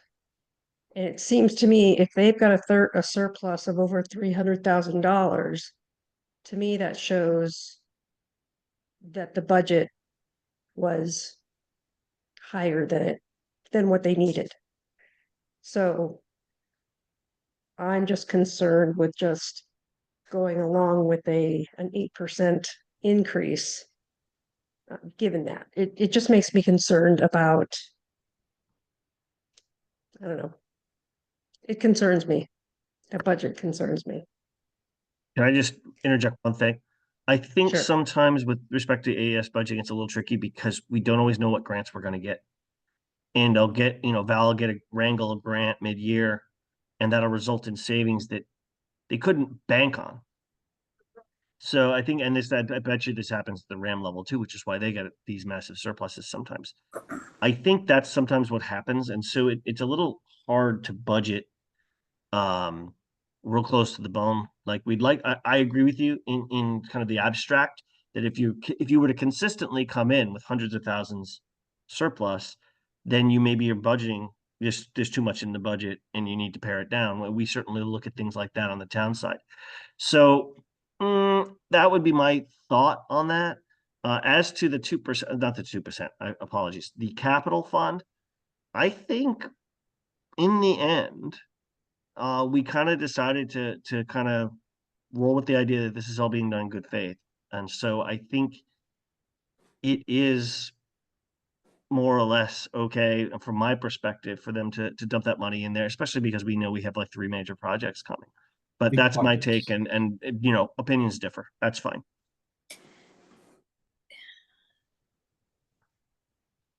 Yep. Kim has a question. Yep. No, I just want to say I'm great with, you know, going forward with the $100,000, but I also agree with Liz. They have a surplus this year, but it seems like almost every year they have a fairly good amount of money left in their budget. And I am very uncomfortable with an over 8% ask. I think that's high. Caitlin has a question. Or Caitlin has her hand up. And she's on mute. Okay. Yeah, Caitlin, you're on mute. Yeah, go ahead. Yeah, sorry, I wasn't sure if I was allowed to speak or not. Yeah. But we'll- in terms of the agreement that we signed with you guys, that both our boards signed, that pretty much does say, at least the one that Joanne wrote, that we're allowed to ask you guys to put our excess into that capital account. At least that was my understanding from the final draft that we passed. And in regards to, you know, money that's left over at the end of a budget year, 100%, like most of the time that's related to grants. So like Valerie spoke about the bookworms thing that was piloted, and the fact that we didn't pay for it in 1 year because it was a pilot program and now we will pay for it. So things like that and other things that are covered by grants are not stuff that's known at the beginning of a school year, and it's not things they can bank on. It's not like most of a school budget is, you know, money going into different capital funds to fund future projects. It's money that you need to use in that particular year. So, but we really appreciate everything that you guys have done for us in the past couple of years. So thank you.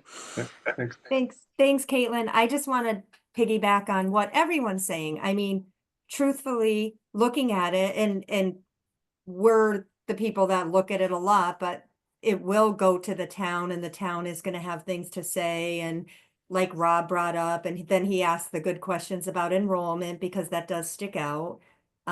We tried to ask as many questions as we could. This is a year where this increase is big.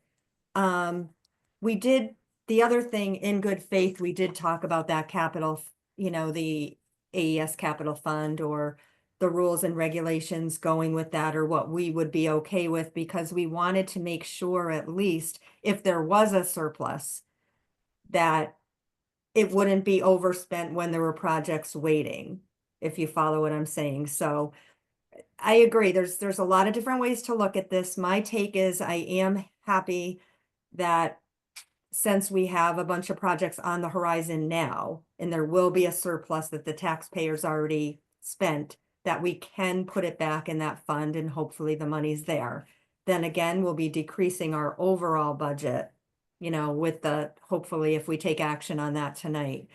But I mean, everyone is not wrong, and that's why I like opening it up to everybody's opinions. Mark wasn't here the very first meeting, Mark, where we all decided overall we thought the budget numbers were high.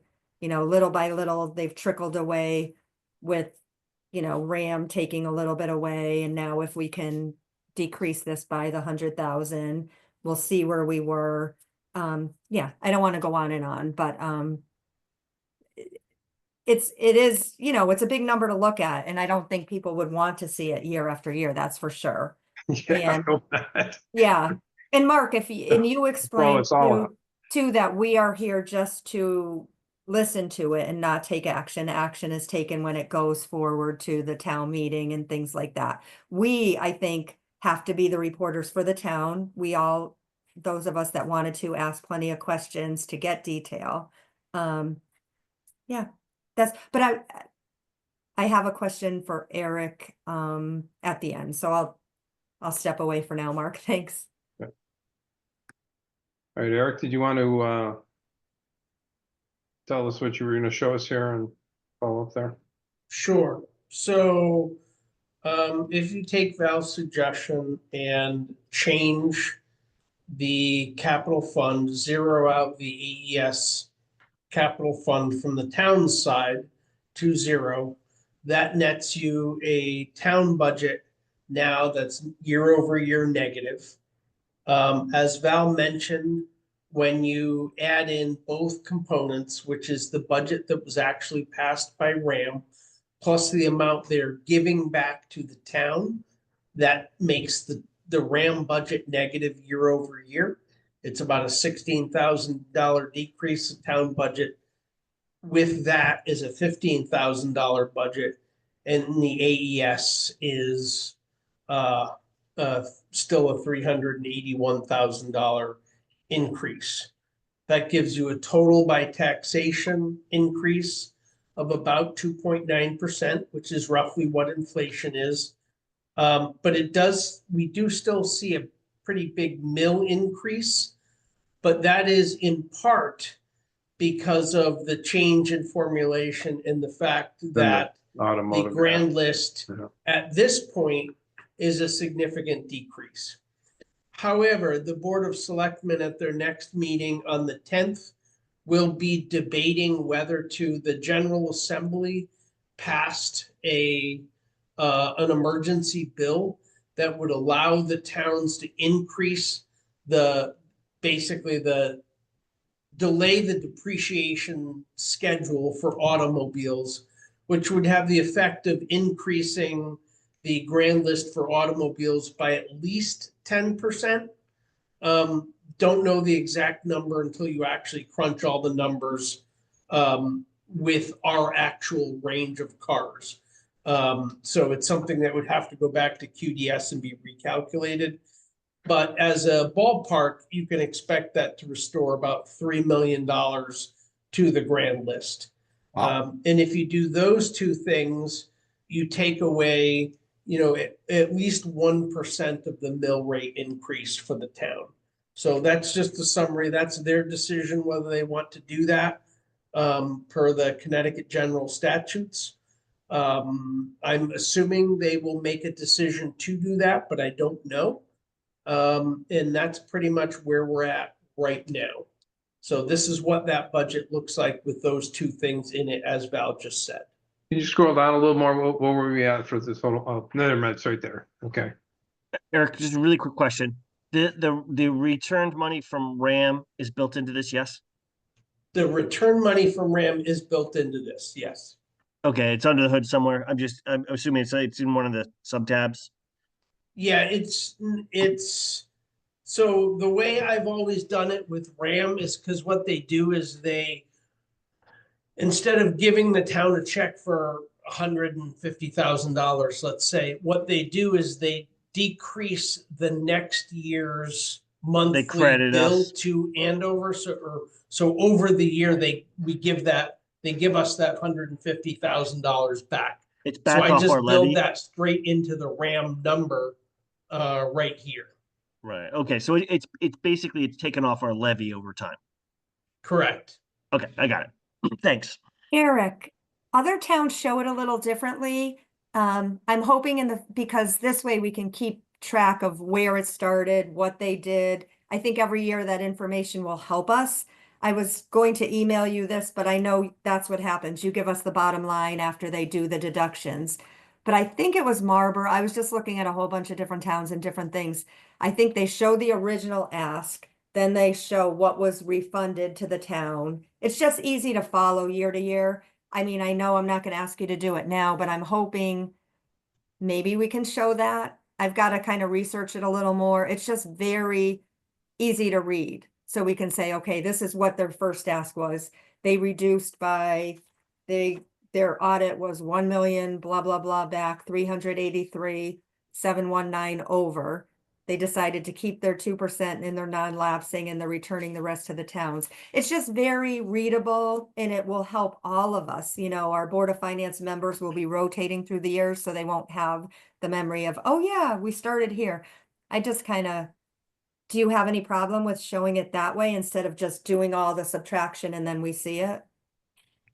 Well, I mean, currently in the budget in Andover, RAM shows up as a single line item.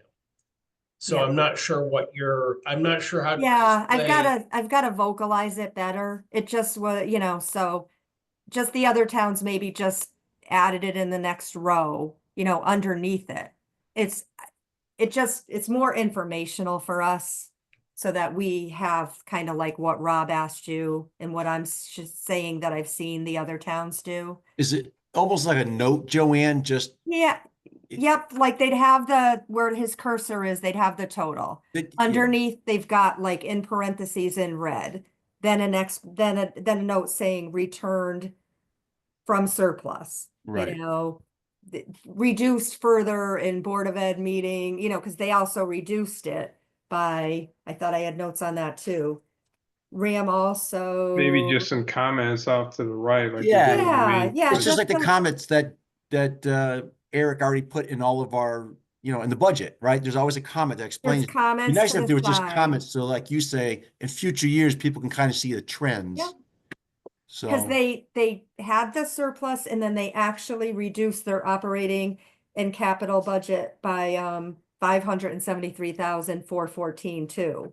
You know, so that was good. You know, they Yeah. reduced, so their starting figure was up here and then they went down and did a couple things. So it'd be good to have those notes. Right. And then Eric, my follow-up was, which meetings are you gonna miss of ours? If you 12, don't, I think. The next one, The 12. okay, just one meeting. Okay. correct. Is that the RAM That's an- meeting? No, that's the one Yes. after. No, Okay. the 12th is the The RAM 12th is the meeting. RAM meeting. Yeah. Oh, I We moved thought it the forward. 19th was. Okay. Okay. Yeah. No, So that's Okay, when we'll thank- have the RAM superintendent That's present. right. The 19th was supposed to be AES and then we moved it up. We Okay. moved Right. it. So another good reason why we may want to take action tonight, just so that we have the most updated spreadsheet in front of us. Mhm. You know, if Eric isn't going to be available at the next meeting. Just a thought. Somebody want to make a specific motion to change the budget? I will. I will move that we zero out the contribution to the AS Capital Fund this year. Take it down from 100,000 to 0. I'll second that. Okay. Just trying to get, I'm looking at Excel, so I'm just trying. Does anybody have, or what further discussion or comments?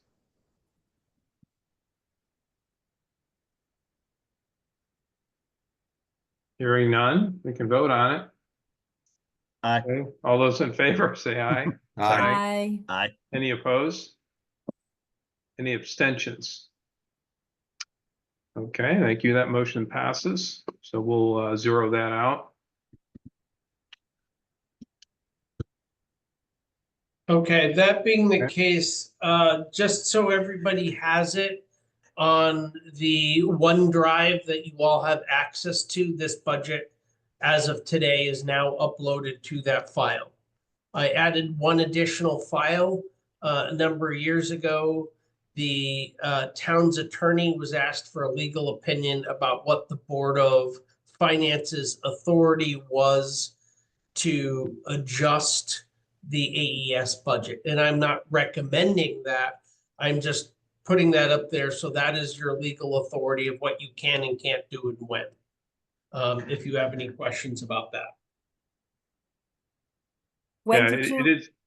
Go ahead. Thank I was just gonna ask when you added it. I was in the file today. I don't think I saw it. Or is it in there?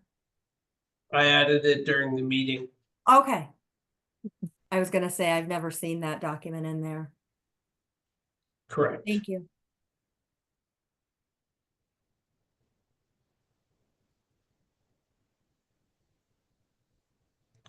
So the other thing I would say is that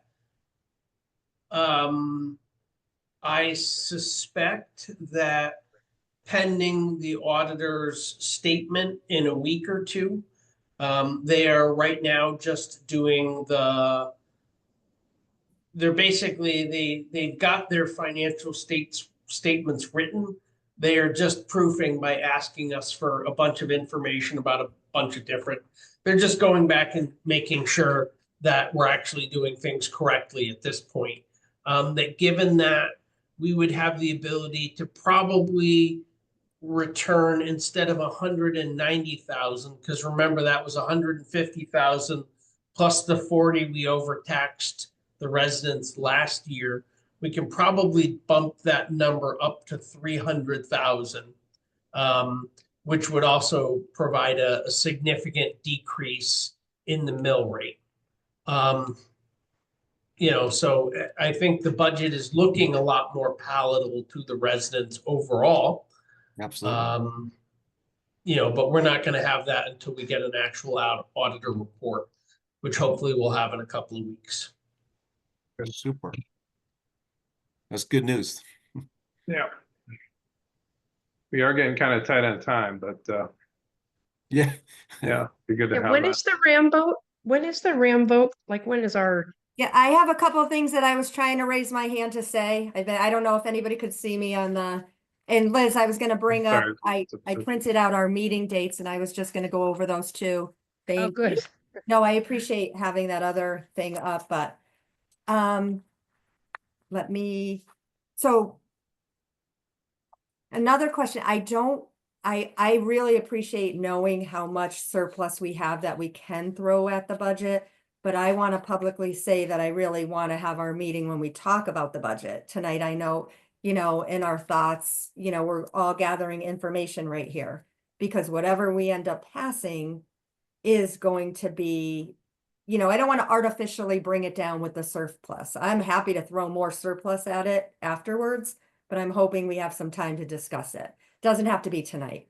And so I know Eric was getting to that point that maybe we do that. I had a couple questions, but let me get those meetings.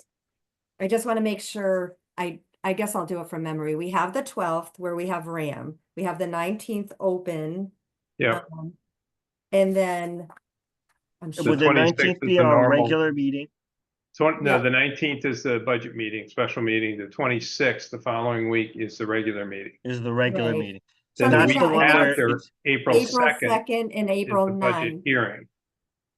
Okay. April just bring 2nd it is up the because budget the- hearing. So that's the official budget hearing that we will entertain comments from the public on the budget. What Anybody date is that that, wants- Mark? That's April 2nd. Second. Right. And then April we had talked 2nd about, is the budget. I'm Is sorry. the budget hearing. That's the which- informational hearing where we kind of present it. Yeah. who Well, comes- it's an online, yeah, we'll Second. generally the way that these roll, if you remember, is that it's very similar to a typical budget meeting. It's other than, you know, except that we generally have come to some, you know, kind of narrowed in on some agreement on what the budget will be. But it's a last opportunity for the public to have their voices heard about the specific budget, where it is at that time. So we will listen to any members of the public who wish to speak, give them an opportunity to provide their input in one last meeting. And then typically, after the public has provided that input, then we would either vote to finalize the budget, change the budget, and then hopefully we have to finalize it. But we're gonna need to finalize the budget either that meeting or in a special meeting very soon thereafter. Right. Because the On the following week is the town budget meeting in person. Right. Taking Where we it to, actually vote on it. taking it budget to meeting. the high school gym, you know? So Okay. generally speaking, what we've been able to do in the past is we have our budget hearing, we present it, a handful of townspeople weigh in, and then we make a final call, and then we kick it to town meeting. Yes. So 4/9, on April 9th, we will finalize the budget. We'll come Yeah, back we and really finalize. need to do it on the 2nd, if at all possible, Second. because we need to, Okay, yeah, I'm we need confused to now. make The sure that ninth- there the needs to ninth go is when we mailers, take it need to to the go town. out for the town budget, yeah, so. Right. The ninth is where we're literally gonna get with all the people in the gym, explain it to them and ask them to vote to send it to referendum. So that's the special budget hearing is on the 9th. Yeah, Special town, budget yeah, the budget hearing. hearings, the budget hearing is on the 2nd. Second. The The hearing town is meeting preliminary is the one on the 9th. and the meeting is the big one. The meeting's the second- in-person meeting where we present the budget to the town formally. People can make motions to change or reduce or whatever. Okay. The second is important. Gotcha. It's really a Voice. informational session and feedback session, not Okay. anything that's binding. Whereas on the Okay. 9th, if we get clearance, you know, we're going to referendum. And that's the big. Gotcha. Okay, so the people will come to the gym on the 9th and they'll vote yay or nay, and we either go back or we go to referendum. That's right. Number 2, April 2nd, the budget hearing, will that also be in the gym? No, Or can- it's no, generally that- just a virtual meeting. That's an open, okay. Yeah. Virtual. And we Yeah. I hope just to want get town to get this all on my feedback. calendar. Yeah. Right. And the reason, by the way, I asked that question earlier about special versus regular meetings is that the regular meeting agendas are more flexible. So we have that 26th, that last meeting of the month. We have the ability to screw around with our agenda in ways that we can't with it's a special meeting, it's kind of locked in. So that's good to have that there. Right. That's why I brought it Right. up. So the formal rules are that if you are holding a special meeting, you have to post the agenda 24 hours in advance, and it cannot change after that. Okay. The meetings that are posted in advance, the regularly scheduled meetings, you do have the ability to change the agenda in the meeting if you choose. And if you remember, we have this additions or changes to the agenda. So that allows us Yep. to do that. But that's because it's a pre-scheduled meeting, people have plenty of notice. That's In the the special 26th, meeting, which is- it's to prevent boards from kind of, hey, we're gonna meet Tuesday, we'll keep it quiet. We'll just Yeah, post we'll it on- sneak stuff post it through on the or something, board of the yeah. town hall, and we're just gonna meet and run something through. So it's just part of the open, transparency, laws, it's intention to. But it just so manage. happens that it's really good that we have that meeting. That's right before the budget hearing. Yeah. So if we do have some things come up that people haven't thought of, and we want to change it, we need to stick stuff in. Yeah. We have that. And I would say that if we can, our goal would be to come out of our meeting on the 19th with a pretty good idea that, Yeah. the board is comfortable with the numbers as we have it. So that after the public hearing on the 2nd, at the end of that, whoever provides input, we would just, unless there's something significant that would come out of that, which is, the purpose of the meeting, to listen to the input from the town, then we would just it'd almost be a formality to vote on the budget we've already zeroed in on. Yep. Agreed. Usually that's kind of where we are. Sometimes it's we're figuring out at the last minute. Yeah, Joanne? So we have a few more meetings to do some work is what we're saying, like I know this is great to have. Eric's not going to be at our next meeting. We will take a look at this. We've been talking to different people, but like I said, I knew we had the 12th, the 19th, March 26th being regular. I had written April 2nd, like we discussed. We had April 3rd as a potential budget workshop if we needed. Yeah. But hopefully, I feel like we have had a lot of meetings. We're just so far ahead of the schedule than when we usually are. Usually we would have the town budget meeting, like this year it's going to be April 9th. And then when is the RAM referendum that this whole charter change? I know it's May, it's very early in May. May 6th Okay. is the I town, wanna should write be that the on this list townwide now that I budget found it. referendum Okay. and RAM They have referendum. both on the same date, yeah, May 6th, both of them. Correct. And I definitely know the thought process behind why we did this, because there's going to be a full month in between where people aren't really, unless they're hashing it out in the papers, but there's not, usually we're talking about it, it's a hot button topic and it's on everyone's mind. Did you say May Right, 6th? Closer to May, because we're still, we're finishing up in April. This year we end on April 9th. If it goes to referendum, it sits until May. So. Oh, Just- May 6th is Tuesday. Okay, sorry. But mean, you're we- oh, assuming sorry. you're gonna get through on the first shot. We really don't have a lot of time, Joanne. I mean, we're Oh, already no, up. no, but we have several more meetings to Yeah, we talk have 3 about more meetings gotta get there. the 12th, the 19th. We have a regular meeting on the 26th. Don't we sometimes do things? It's really the 19th and the 26th where we're going to really need to wrap all this up because Oh, we yeah, have I'm a not presentation on the 12th that's going to Mhm. eat. I mean, I'm Yeah. looking at my calendar right now. It's pretty tight. Yeah, it is. It always is. It And also always the is charter the- changes. The charter yeah. changes definitely sped things up Yeah. a little bit for us. But it is what it is. And honestly, I think we made some pretty good progress. But I do think the 19th and the 26th could be, Mhm. pretty major meetings where we really have to grind through everything. Yeah, Um, exactly. Yeah. I think that's we've when it's had our gonna get done. big presentations, our longer presentations, and now, we'll get our time to Yeah. talk about things as we like to, because the RAM presentation will, we're going to listen to it and it's pretty much done and we'll see what happens. Yeah. and then I don't want to, I have one more question that I have for Eric. Yep, go ahead. Since he's here, I don't know if we're done discussing the other thing. Yeah, Eric, go ahead. I just, obviously, we've done a lot of talking, and this is in a big overview of the salaries and different things.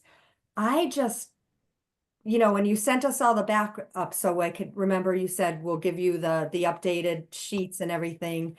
Looking at, and we don't have to put up a spreadsheet, I don't want to say a name.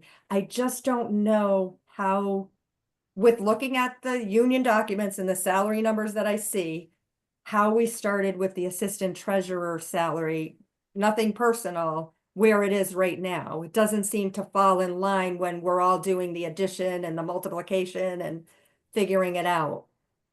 If you want to discuss that in executive session. Yeah, I mean, it can wait. You're here tonight. And does anyone have a problem with us going? I mean, it's just one question. All of the other things line up, but that one doesn't line up. Not trying to,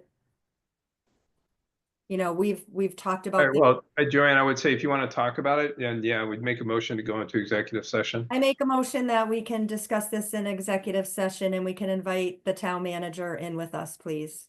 It's no Second. problem. We just were trying to make figures, we were looking for the information. Okay, Liz, you Let's get it seconded? done. Okay, Second. all right, Let's any get it. discussion? All those in favor say aye. Aye. Any Sure. opposed? Any abstentions? No? Okay, we'll move into executive session. So Eric's going to put members of the public into the waiting room. We'll stop the recording.